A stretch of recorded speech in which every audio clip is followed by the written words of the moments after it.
আমরা উভয়ে ক্ষতিগ্রস্তদের অন্তর্ভুক্ত হয়ে যাব। যখন আল্লাহর কাছে এই দোয়া পড়ে দোয়া করলেন, আল্লাহ তাআলা বলেন আদম আলাইহিস সালাম তাওবা করার সাথে সাথে আমি আল্লাহ তাআলা আদম আলাইহিস সালামের তাওবাকে কবুল করে নিলাম। সুবহানাল্লাহ। এটা আমাদের জন্য শিক্ষা। আমরা জীবনের প্রত্যেক ফরতে ফরতে কদমে কদমে আমাদের ভুল আছে না নাই, গুনাহ আছে না নাই? প্রত্যেকটা মুহূর্তে আমাদের গুনাহ হয়। এখন আমরা গুনাহ হওয়ার পর আল্লাহর কাছে মাফ চাইব কিভাবে? আদম আলাইহিস সালামের মাধ্যমে আল্লাহ তাআলা আমাদেরকে শিখিয়ে দিলেন। সুবহানাল্লাহ। যদি আমাদের দ্বারা কোনো ভুল হয়ে যায়, আমরা মানুষ, ভুল করা স্বাভাবিক, গুনাহ করা স্বাভাবিক। যদি আমাদের দ্বারা ভুল হয়ে যায়, আমরা আল্লাহর কাছে বলবো রব্বানা যালামনা আনফুসানা ওয়া ইল্লাম তাগফির লানা ওয়া তারহামনা লানাকুনান্না মিনাল খাসিরিন। এটা বলে দোয়া করলে, তাওবা করলে কবুল করবেন কে? তাওবা করার জন্য 3টি শর্ত।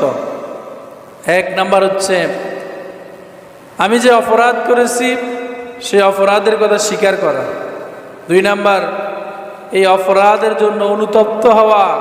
3 নাম্বার এই অপরাধ ভবিষ্যতে আর করব না, এভাবে আল্লাহ তাআলাকে ওয়াদা দেওয়া। এই 3টা শর্ত পূরণ করে যদি কেউ তাওবা করে, তার তাওবা কবুল করে নেবেন কে? তাফসীরের মধ্যে এসেছে সাইয়েদনা আদম আলাইহিস সালাম যখন জান্নাত থেকে বের হয়ে দুনিয়াতে আসেন, তখন তিনি মাথা নিচু করে অপরাধীর মতো চক্ষু লজ্জায় তিনি মাথা নিচু করে রাখেন।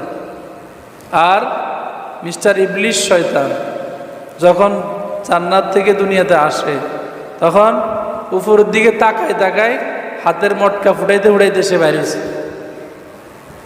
দুনিয়ার সাথে একটু মিলান না। দুনিয়াতে যদি কেউ অপরাধ করে, যারা অহংকারী এরা দেখবেন অপরাধ করার পরে হাসে, আছে না নেই? আর যারা ভালো মানুষ,